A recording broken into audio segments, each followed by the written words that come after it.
Assalamualaikum warahmatullahi wabarakatuh. Minggu kemarin kita belajar tentang sifat-sifat bayangan atau sifat-sifat cahaya dan cermin datar. Sekarang kita akan belajar tentang cermin lengkung. Apa sih cermin lengkung itu? Cermin lengkung adalah cermin yang memiliki lengkungan. Nah, cermin lengkung ada dua, yaitu yang pertama cermin cekung dan cermin cembung. Cermin cekung itu berarti cerminnya lengkungnya ke dalam. Seperti ini. Kalian perhatikan video that it ini. will actually focus into a specific point. Nah, ini So the merupakan light, contoh you can see dari it there, it's cermin traveling in cekung. Ini straight lines. merupakan I've used the percobaan triple cahaya. beam here just so we can see how it's Nah, ini ada behaving. sinar datang dan ada So we've sinar got three beams that are going to hit the mirror, pantulnya. and they're going to get reflected towards one another to create what we call a focal point or a focus. Okay, so you can see that point here. Nah, kalau kalian amati, di sini ada cermin lengkungnya yang berbentuk setengahnya lingkaran. Nah, setengah lingkaran ini mana coretannya? Saya coret dulu.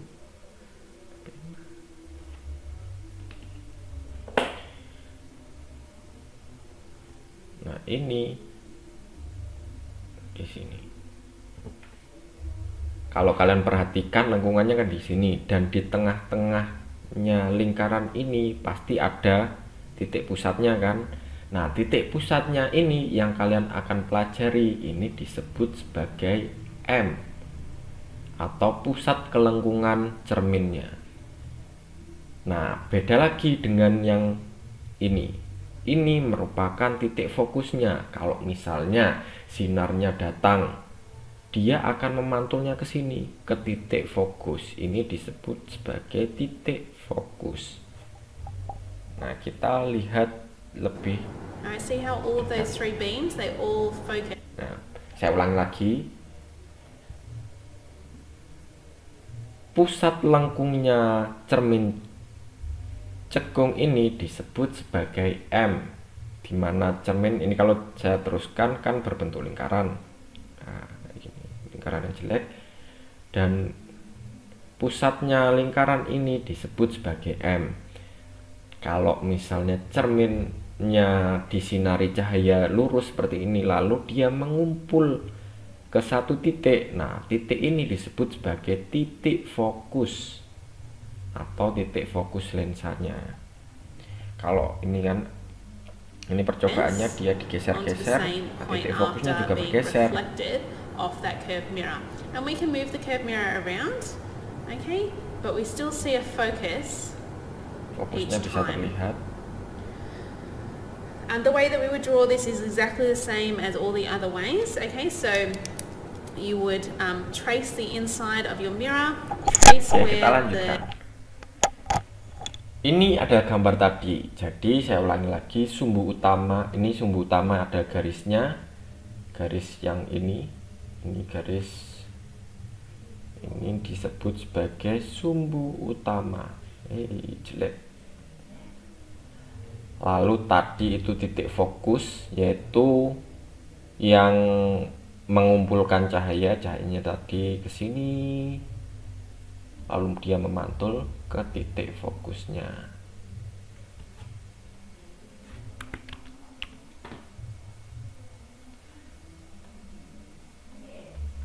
Nah, saya hapus dulu.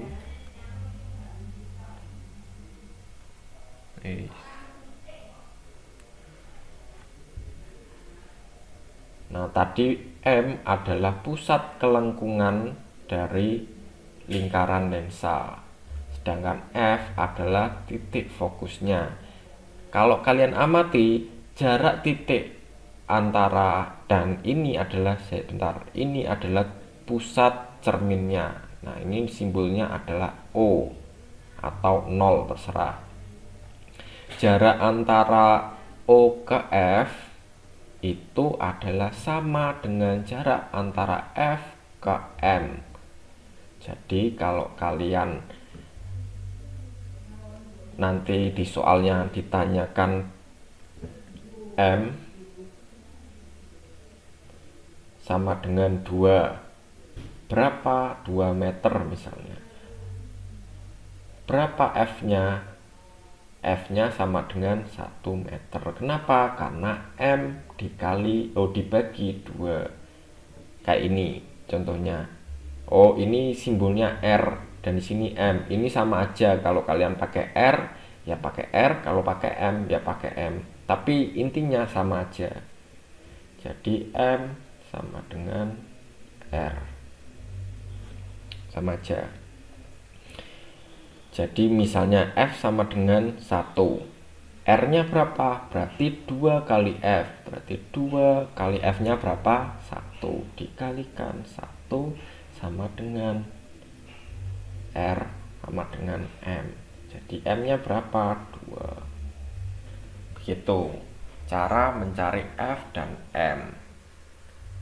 Cara mencari fokus dan pusat kelengkungan cermin. Kita lanjutkan. Kalau kalian amati, tadi kan ada sinar datang ini. Ada sinar datang dari alat pemancar sinarnya. Lalu dia ke cermin cekungnya. Lalu dia memantulkan ke sini. Nah, ini merupakan salah satu sinar istimewa, yaitu sinar datang akan dipantulkan. Ini sinar datangnya, perhatikan panahnya, akan dipantulkan ke titik fokus selalu. Jadi sinar datang searah sumbu utama akan dipantulkan ke titik fokus. Saya ulangi lagi, sinar datang sejajar itu ini, satu garis dengan sinar utama. Jadi garisnya sama, bukan begini, ini tidak sejajar. Kalau kayak gini tidak sejajar. Saya hapus lagi. Jadi sinarnya harus sejajar dengan sumbu utama. Maka dia selalu dipantulkan melewati sinar fokus. Mana Pak buktinya? Ini ada melewati titik fokusnya. Ini adalah titik fokus. Itu buktinya sinar istimewa pertama dari cermin cekung. Yang kedua, kalau misalnya ini dibalik juga sama aja. Kalau misalnya sinarnya datang dari sini, maka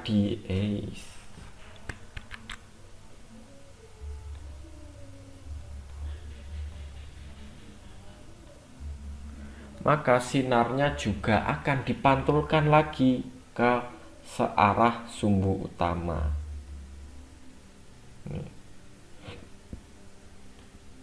Jadi sama seperti ini, kalau dia datang dari sumbu F atau dari titik fokus, maka dia akan dipantulkan kembali ke sejajar sumbu utama sinar pantulnya.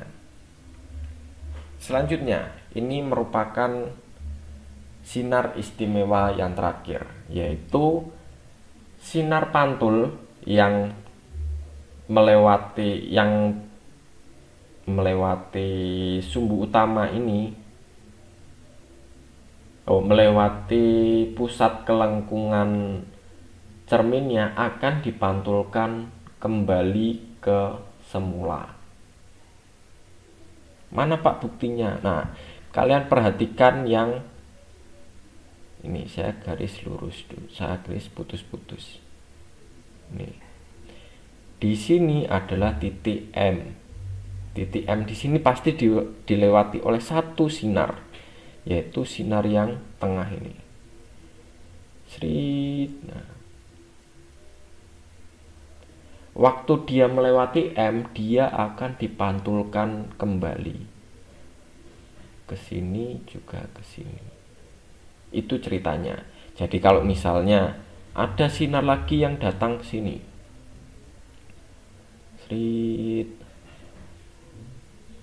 ke sini, arahnya ke sana, maka dia akan dipantulkan kembali sana juga. Beda ini titik F nya ya, buat membedakan saya beri warna beda, warna hitam. Ini titik F. Begitu. Ini merupakan sifat dari sinar istimewa yang ini, yaitu sinar datang yang melewati sumbu utama akan dipantulkan kembali. Nah, karena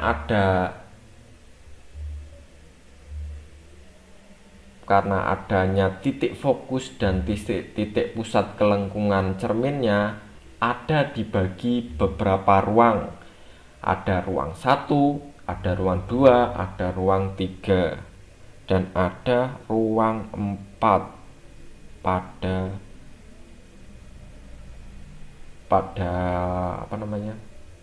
cermin cekung. Ruang 1 ada di titik 0 atau di pusat cekungnya, di cermin cekungnya sampai ke F di sini. Ini jaraknya sama dengan jarak ke F ke M. Jadi ruang 1 dengan ruang 2 ini jaraknya selalu sama. Sedangkan ruang 3 ada di M dan sampai tak terhingga. Tak terhingga itu simbolnya kayak gini. Infinity. Jadi ruang 3 ini ada di setelahnya M. Nah, begitu. Sedangkan ruang 4 yang mana, Pak? Yang di baliknya cermin, yaitu di sini. Jadi ruang 4 itu ada titik 0 tapi di belakangnya cermin sampai ke tidak terhingga. Ini adalah ruangan di cermin cekung. Prinsip ini sama dengan di cermin cembung. Nanti kita akan pelajari.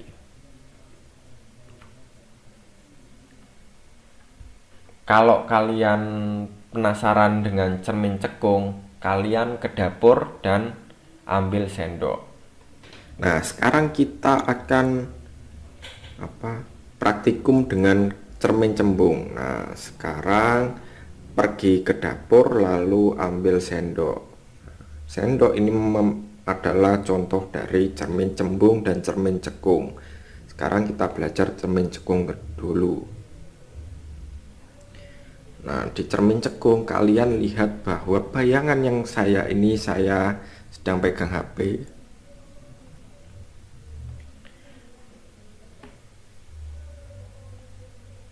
Biar lebih jelas, saya pause, saya hentikan dulu videonya. Nah, kalau dilihat dari sisi cekungnya sendok, nah ini kepala saya, lalu ini badan saya. Jadi bayangan yang ada di sendok tersebut terbalik. Nah, bagaimana ini bisa terjadi? Kita akan pelajari sebentar lagi. Kalian amati dulu aja. Dan ini bayangannya terbalik. Nah, tapi kalau kalian terbalik ini bukan atas bawah saja, tapi kiri kanan juga. Perhatikan ini. Mendekatkan nih, ada benda jempol. Ini jempolnya terbalik kan. Kalau saya ke kiri, dia ke kanan. Kalau kanan, dia ke kiri. Tapi kalau didekatkan, dia akan tegak atau sama.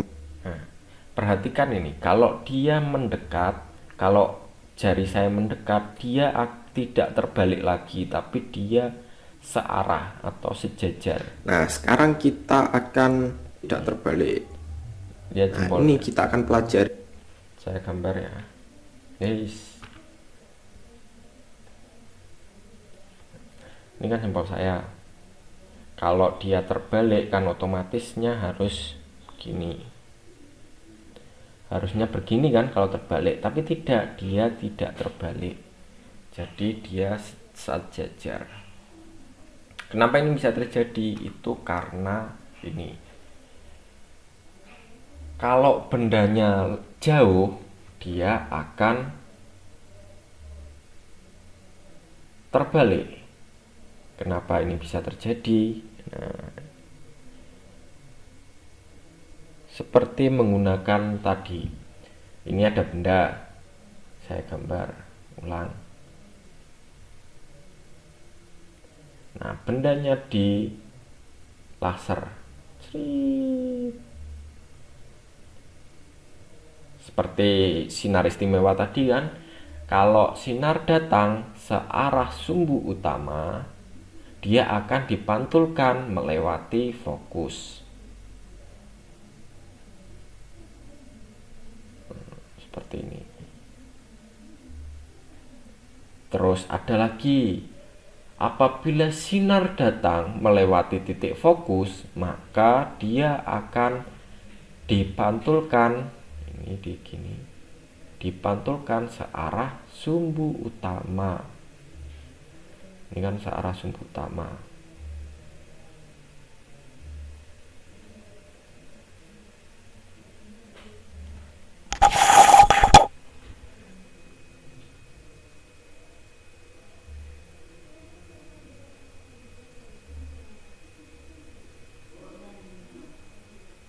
Kenapa kok nggak pakai sinar ketiga, Pak? Bisa juga kalau sinar tak. Tapi ini tidak bisa karena ini. Saya coba ya. Kenapa di gambar ini tidak ada? Karena dia melewati pusat lengkungnya ini. Kalau misalnya kalian butuh juga nggak apa-apa, karena ada beberapa soal yang membutuhkan seperti ini. Jadi ada sinar datang melewati sumbu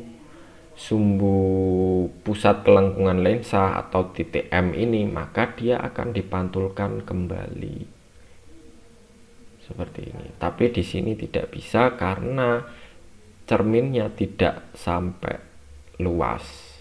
Maksudnya tidak cukup luas untuk kita menggambar yang sinar istimewa ketiga. Nah, di mana Pak bayangannya terbentuk? Terbentuknya itu ketika berpotongan antara bayangan di sinar istimewa 1 dengan sinar istimewa 2. Perpotongannya di mana? Ini kan sinar datang. Sinar datang, ada sinar datangnya ada 2, yang biru dan yang oranye. Dan sinar pantulnya ada 2 juga, dan ini berpotongan di titik ini, maka menggambarnya di sini. Ini adalah bayangannya. Nah, dari gambar ini kalian bisa tahu bahwa ukuran bendanya lebih kecil dari ukuran bayangannya. Jadi ini sifatnya 1, diperkecil. Kecil. 2, ini sifatnya terbalik, kan ini menghadapnya ke atas dan ini menghadapnya ke bawah, jadi sifatnya terbalik. Dan ini seperti itu dulu aja wes, biar kalian nggak bingung. Dari sini kalian bisa tahu ini. Kita lanjutkan. Nah, selanjutnya benda ada tepat di titik F. Nah, apabila benda berada di titik F, maka tidak ada bayangannya. Nah, di sini kan tidak ada bayangan. Kenapa? Karena tidak ada garis yang berpotongan atau saling tumpang tindih. Nah, di sini bayangannya sebenarnya ada, tapi tidak terhingga. Jadi tidak dapat diamati bayangannya, entah ada di mana dan tidak dapat diamati. Yang selanjutnya yaitu sifatnya yaitu 1, cuma 1 aja, tidak dapat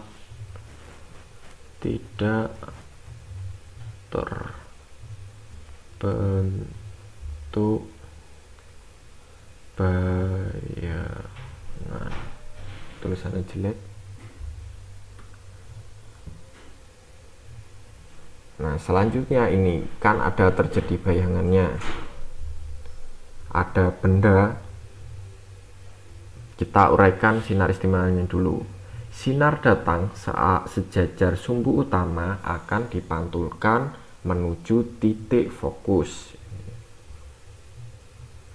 Lalu sinar datang melewati pusat kelengkungan cermin akan dipantulkan kembali. Ini datang lalu akan dipantulkan kembali. Di sini berpotongannya di mana? Berpotongannya di belakang lens, di belakang cermin. Ini adalah bayangannya. Nah, bayangan yang ada di belakang cermin ini disebut bayangan maya.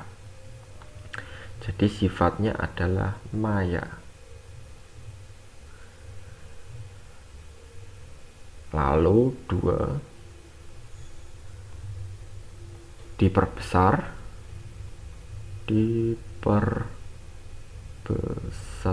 dan tegak. Nah, bentuknya tetap tegak kan, dan ukurannya diperbesar.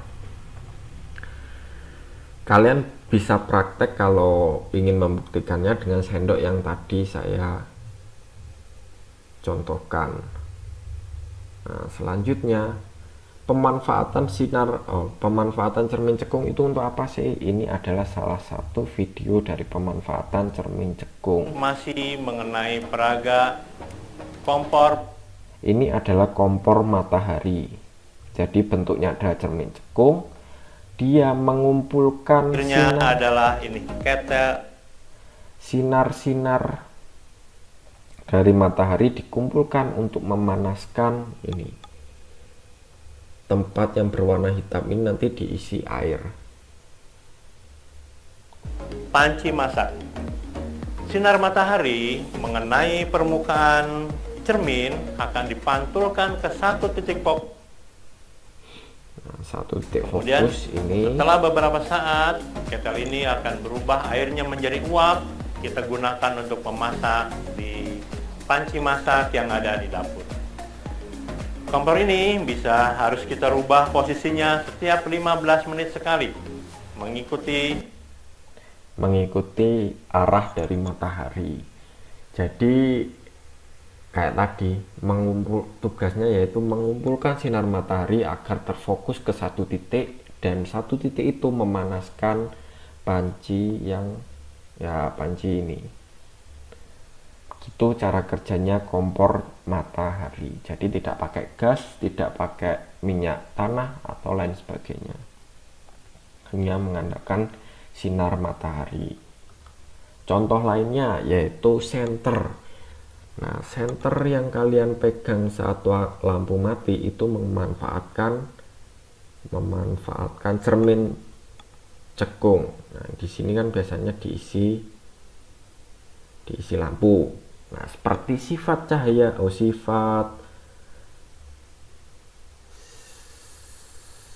sifat sinar istimewa yang pertama, kalau misalkan ada ini, bayangkan cekungannya, lalu ini ada lampunya.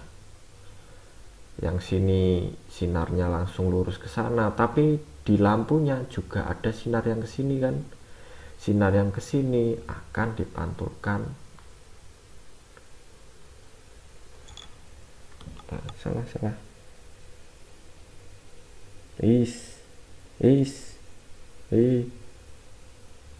Maaf. Waduh, nggak bisa dihapus. Nah, sinar yang di sini akan dipantulkan ke sini misalnya. Sinar yang ke sini akan dipantulkan ke sini. Jadi sinarnya akan mengumpul ke sana semua. Intinya begitu. Tujuan akhirnya.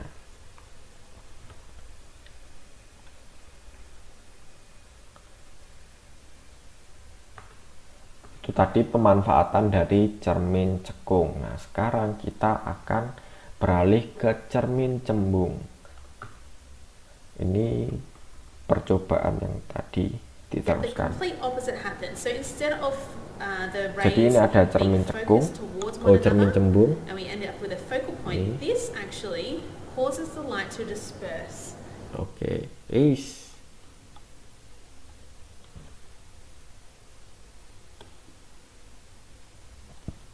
that Nih. Nah, kalau sinar datang, ini kan sinar datang akan dipantulkan ke menyebar. Kalau sampean garis lurus, ini kan ada garisnya, tak garis putus-putus. Terus ini juga tak garis putus-putus. Nah, ini nyambung ke sini. Kalau kalian diamati lebih jauh, jarak ini disebut sebagai F. Lalu di sini seperti tadi, di sini di tengah-tengahnya ini disebut sebagai M. Sinar istimewanya kita akan the pelajari. complete opposite happens?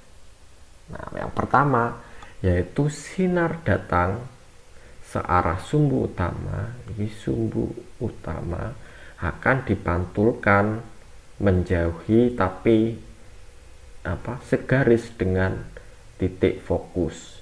Seperti ini yang tadi saya gambarkan. Titik fokusnya ada di sini. Titik fokusnya. Ini sinar istimewa pertama. Sinar istimewa kedua, apabila sinar datang menuju titik fokusnya cermin cembung, akan dipantulkan searah sumbu utama. Mirip seperti yang tadi. Lalu sinar datang yang menuju pusat kelengkungan cermin akan dipantulkan kembali. Sama seperti yang tadi, hampir mirip. Terus bagaimana sih kenyataannya? Ini merupakan sendok yang saya gunakan tadi. Nah, sedangkan ini kalau kalian amati, di sini adalah kepala saya dan ini adalah badannya. Ini tidak terbalik, adalah cermin cembungnya. Jadi cermin cembung itu tegak dan bayangannya diperkecil seperti ini, diperkecil. Nah, kalian bisa mengamati sendiri dan ukurannya sama. Nah, kenapa ini bisa terjadi? Kita bongkar satu persatu. Nah, ada sinar datang. Sinar datang menuju ke pusat kelengkungan cermin, maka akan dipantulkan kembali. Ada sinar datang menuju sejajar dengan sumbu utama, maka dia akan dipantulkan dengan segaris dari sinar dari titik fokus. Nah, di sini ketemu titik perpotongannya.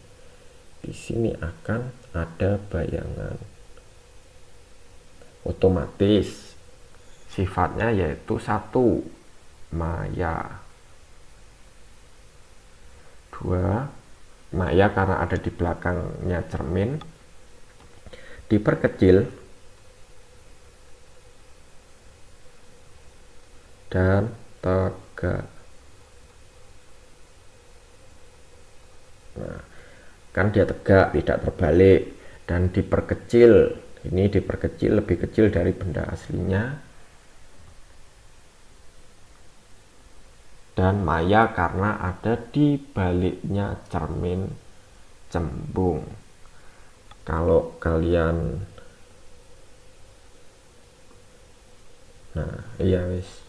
kita lanjutkan dulu, nanti kita jelaskan. Nanti saya jelaskan. Di sini ada S tapi ada petiknya. Nah, petik ini dibacanya yaitu aksen. Ini adalah S. S itu simbol dari jarak.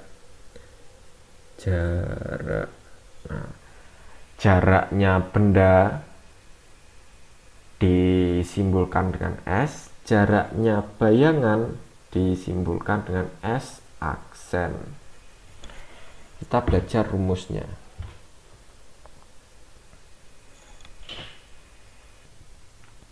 Untuk belajar tentang persamaan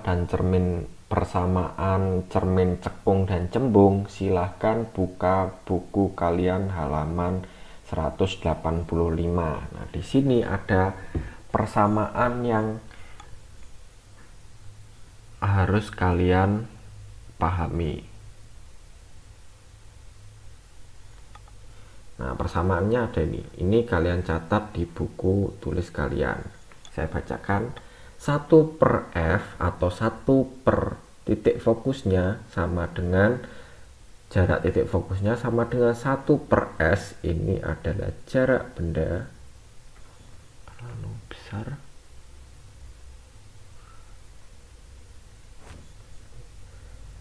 Jarak benda dengan S aksen sama dengan jarak bayangan.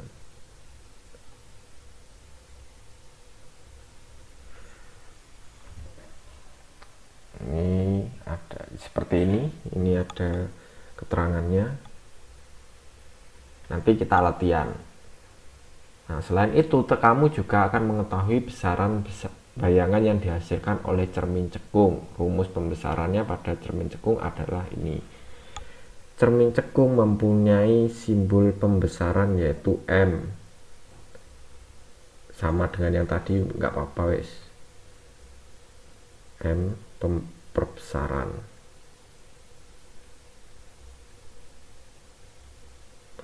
Yang rumusnya yaitu H itu ketinggian atau tinggi benda. Ini ada keterangannya. H ini tinggi benda,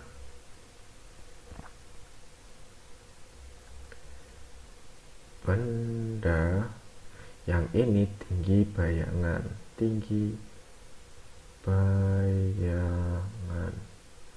Nah, yang selanjutnya atau sama dengan jarak benda, ini bayangan, yang ini adalah jarak benda.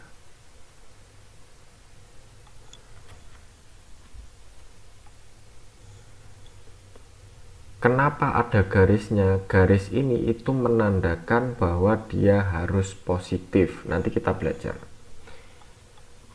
Nah, ini ada catatannya yang perlu kalian pahami, yaitu H aksen positif menyatakan bayangan adalah tegak dan maya.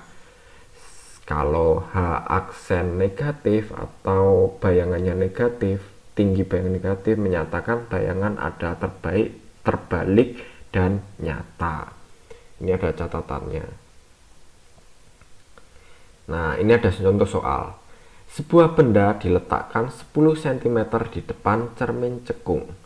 Jika jarak fokus cermin tersebut adalah 6 cm, tentukan jarak bayangan yang dibentuk. Nyatakan sifat-sifatnya dan buatlah gambar diagram sinarnya. Nah, kita akan belajar. Kita nggak usah lihat, tapi kita catat dulu apa yang harus diketahui.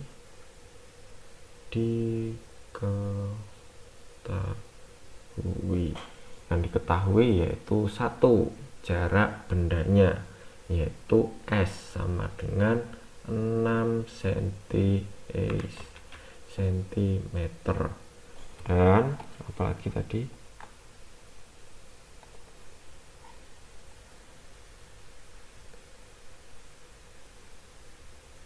jarak fokus cerminnya adalah 6 cm. Oh, jarak bendanya adalah 10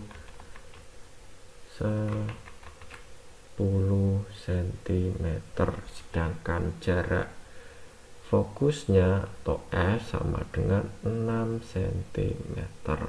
Yang ditanyakan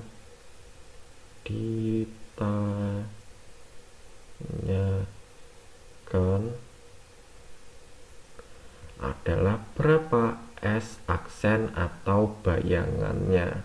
Titik tanda tanya. Jawabnya, jawab. Yang pertama kita lakukan adalah menuliskan rumusnya, yaitu 1 per, saya bedakan warnanya, pakai biru. 1 per F sama dengan 1 per S ditambah 1 per S aksen. Nah, habis ini sampean harus memasukkan yang diketahui ke rumus yang ini. Jadi caranya yaitu 1 per F-nya berapa? F-nya adalah 6. Sama dengan 1 per S. S-nya berapa? 10. Ditambah 1 per S aksen. Nah, kalau begini kalian tak ajak berandai-andai dulu.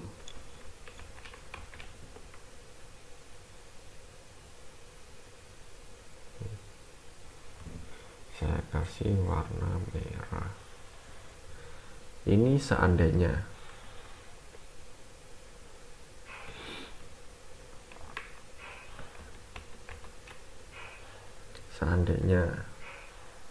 Waduh, ada 5 ditambah 5 sama dengan 2 ditambah 3. Ini benar kan? Ini benar. Kalau sampean mau mencari 3 hasilnya dari mana? Caranya kan 3 sama dengan 5 dikurangi 2. Ini kan juga benar. Nah, gini caranya. Jadi 3-nya ini dimisalkan 3, ini dimisalkan 2, lalu ini dimisalkan ini semua. Ini dimisalkan kan? Dimisalkan 5 sama dengan 2 ditambah 5. Kita ubah lagi menjadi bentuk yang ini. Jadi 1 per S aksen sama dengan yang 5 yang mana? Yang ini. Berarti 5 1 per 6 dikurangi 1 per 10. Sama kan tadi kan? Yang ini saya gambar lagi aja. Yang ini adalah 3, yang ini adalah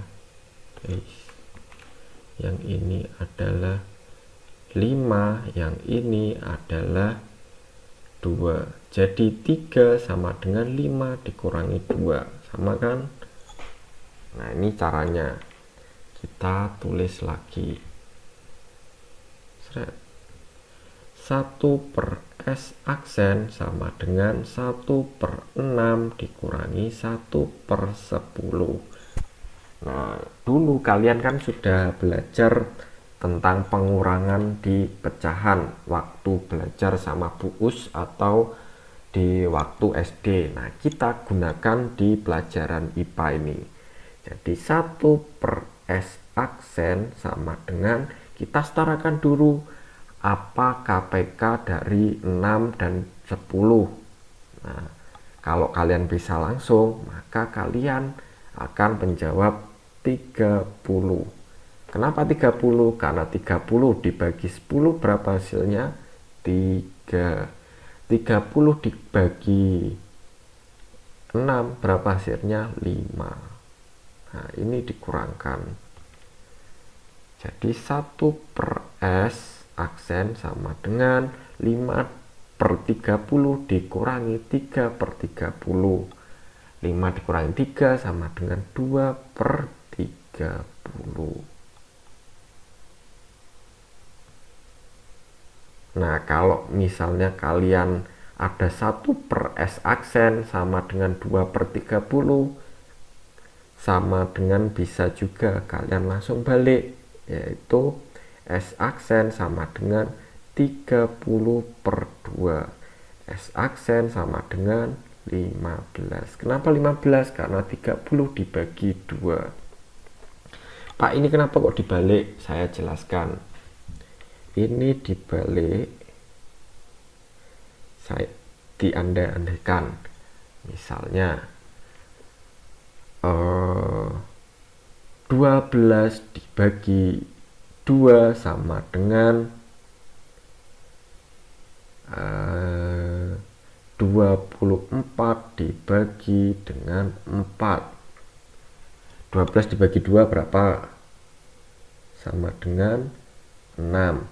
24 dibagi 4 sama dengan berapa? 24 dibagi 4 kan sama dengan 6. Dan 6 sama dengan 6. Ini boleh. Kalau kalian mau ingin cari 2 dari mana? 2 dari, ini perkalian silang namanya. Saya ajarin cepatnya. Jadi kalau kalian menjumpai seperti ini dan ingin mencari 2 sama dengan berapa, jadi caranya mengkalikan silang. Kalau yang di bawah ingin pindah ke seberangnya sama dengan, harus ditaruh atas, dan yang atas kalau mau pindah sama dengan harus ditaruh bawah. Begitu caranya. Tak coba. Misalnya ini mau cari 2 seperti yang ini kan, cari S aksen. Caranya yaitu memindah 2 ke lain sama dengan. Jadi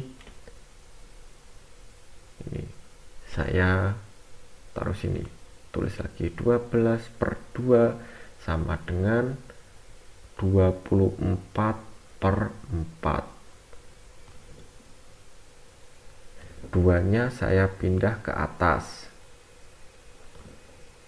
jadi 12 per 1 karena nggak ada sama dengan 24 dikalikan 2 per 4. Nah, lalu kalau mau memindahkan 2-nya biar sendirian, ini dipindah ke bawah dan 4 ini dipindah ke atas. Tak pindahkan. 12 gandengan 12 apa? 4 dibagi 24 pindah ke bawah, yaitu 24 sama dengan 2. 2-nya kan masih sendirian, tidak dipindah tadi. Sekarang sampai kayak gini. Nah, buat ngecek persamaan sampean bener atau salah, sampean bisa mengoperasikan ini. 12 dikalikan 4 berapa? Yaitu 48 dibagi 24. Berapa 48 dibagi 24? 48 dibagi 24 ada 2 sama dengan 2. Berarti ini sudah benar. Jadi rumusnya yaitu ini 2, ini tak kasih, ini sama dengan 24, ini mirip dengan 24 ini, 30 mirip dengan 4, dan 1 mirip dengan 12, dan 2 S aksen mirip dengan 2. Nah, biar S aksennya bisa sendirian, maka dia harus dioperasikan. Jadi gini caranya, yang bawah pindah ke atas kayak gini, berarti S aksennya ditaruh pinggir. S aksen sama dengan yang bawah pindah ke atas 30 kalikan 1 dibagi yang atas dipindah ke bawah. Ini pindah ke bawah, tapi 30-nya pindah ke atas, dan S aksen yang di bawah pindah ke atas. Jadi ini per 1 tuker, dan ini 2. Nah gini aja, kayak ini 30 dicoret dengan 2 jadinya 15. S aksen sama dengan 15 cm. Begitu caranya. Ini adalah cara mencari bayangan dari apa yang diketahui dari soal tersebut. Sekarang kita belajar apa soalnya tadi. Tentukan jarak bayangan. Sudah, jarak bayangannya yaitu 15 cm yang terbentuk, dan nyatakan sifat dan buatlah gambar diagram sinarnya. Oh, di sini ada perbesarannya juga. Perbesarannya tadi apa? Rumusnya. Perbesaran rumusnya M sama dengan H aksen per H atau sama dengan S aksen per S, dan ini dimutlakkan. Nah, kita dapat data apa aja? Kan tidak ada data ketinggian, maksudnya yang diketahui kan tidak ada ketinggiannya. Jadi kita menggunakan jaraknya saja. Jadi kita hanya rumus M sama dengan S aksen per S.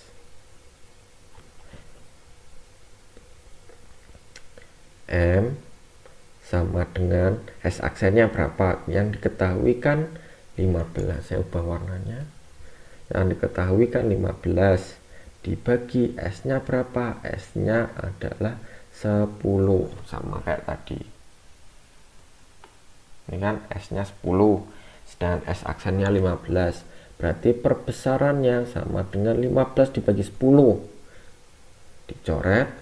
Dibagi 5 dua-duanya dibagi 5 kan 3, ini juga dibagi 5 2, jadi perbesarannya adalah 3/2 kalinya. Begitu.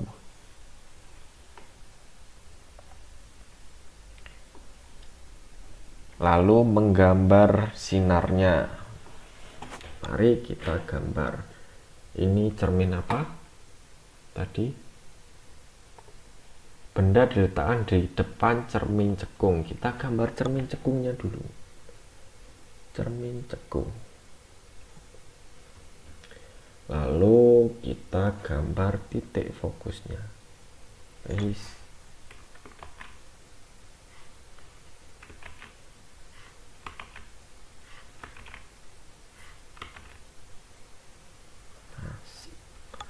Titik fokusnya misalnya kita di sini. Ini titik fokus. Otomatis kalau titik pusat lingkarannya ada di 2 kalinya, sekitar di sini. Ini M atau R. Kalian bisa M. Karena di buku M saya menggunakan M saja. Nah, ini ada di 6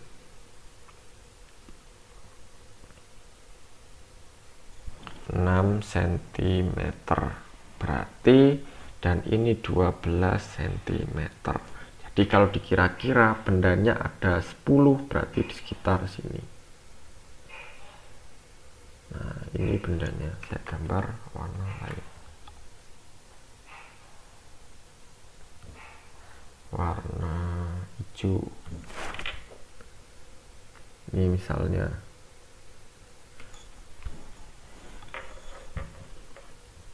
sifat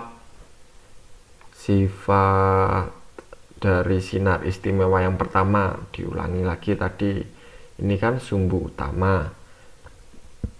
Sinar datang sejajar sumbu utama akan dipantulkan warna merah, akan dipantulkan ke titik fokus. Saya gambar sinar datang.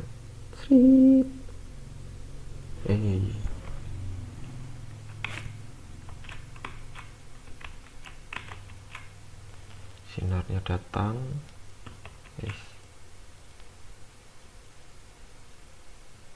Akan dipantulkan ke titik fokusnya. Sebenarnya ini harus menggunakan penggaris, tapi karena saya tidak ada penggaris di layar ini, jadi menggunakan ini saja. Kita kira-kira. Nah, ini sinar datangnya dan sinar pantulnya. Nah, sifat kedua, sinar datang melewati titik fokus akan dipantulkan lagi sejajar dengan sumbu utama. Nah, seperti ini. Tapi ini karena nggak ada penggaris, jadi nggak akurat. Jadi sinarnya sekitar di sini. Dan ini adalah sebenarnya 15 cm seperti rumus yang tadi kita buat, maksudnya perhitungan yang kita buat. Nah, sifat-sifatnya apa? Jadi sifatnya yaitu 1, terbalik. Kan terbalik, ini terbalik. Lalu 2,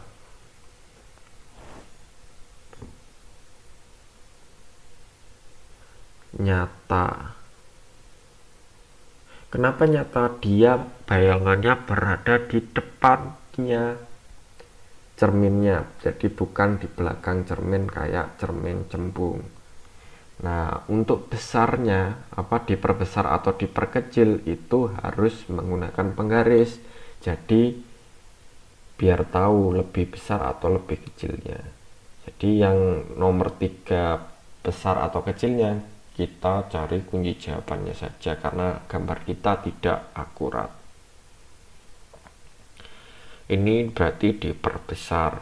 Nah, ini adalah gambar yang akurat dengan menggunakan penggaris. Nah, begitu caranya. Kalau kalian ada kesulitan, bisa hubungi saya. Minggu depan kita akan belajar tentang lensa. Kita berakhir di cermin saja dulu karena videonya sudah terlalu panjang. Untuk tugasnya nanti akan saya share dan saya rinci melalui WhatsApp. Sekian, assalamualaikum warahmatullahi wabarakatuh.